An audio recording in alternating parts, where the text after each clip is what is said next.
साथियों, आजादी के अमृत काल में हम हायर एग्रीकल्चर ग्रोथ पर फोकस के साथ ही इंक्लूसिव ग्रोथ को भी प्राथमिकता दे रहे हैं।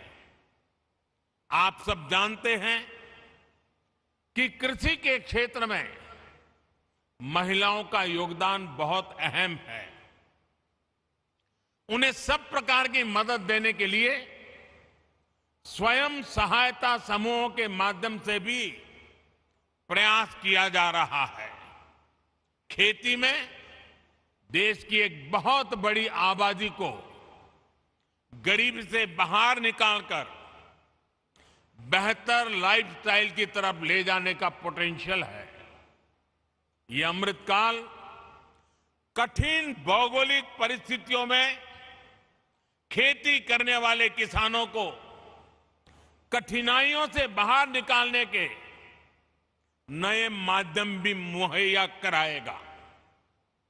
हमने देखा है, सिंचाई के अभाव में देश का एक बहुत बड़ा हिस्सा ग्रीन रिवॉल्यूशन का हिस्सा नहीं बन पाया था।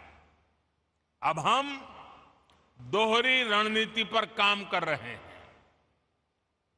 एक तरफ हम वाटर कंजर्वेशन के माध्यम से नदियों को जोड़कर एक बड़े क्षेत्र को इरिगेशन के दायरे में ला रहे हैं। और अभी जब मैं प्रारंभ में यहां के सारे अचीवमेंट्स को देख रहा था तो उसमें बुंदेलखंड में किस प्रकार से पानी के प्रबंधन को और पर ड्रॉप मोर क्रॉप के मिशन को सफल करने के लिए कैसे सफलता पाई है, उसका विस्तार से वर्णन मेरे सामने साइंटिस्ट कर रहे थे। वहीं दूसरी तरफ हम कम सिंचित क्षेत्रों में वाटर यूज एफिशिएंसी बढ़ाने के लिए माइक्रो इरिगेशन पर जोर दे रहे हैं।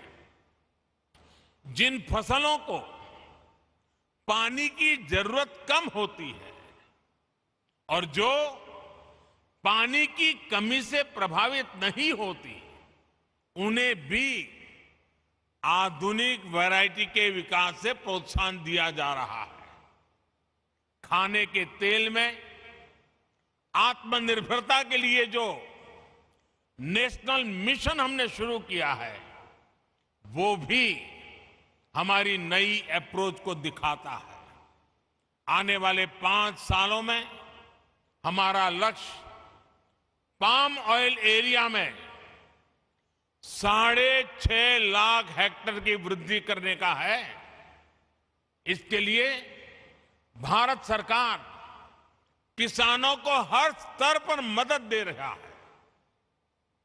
तेलंगाना और आंध्र प्रदेश के किसानों के लिए भी ये मिशन बहुत लाभकारी होगा। मुझे बताया गया है कि तेलंगाना के किसानों ने पाम ऑयल की प्लांटेशन से जुड़े बड़े लक्ष्य रखे हैं। उनको सपोर्ट करने के लिए केंद्र सरकार हर संभव सहायता देगी।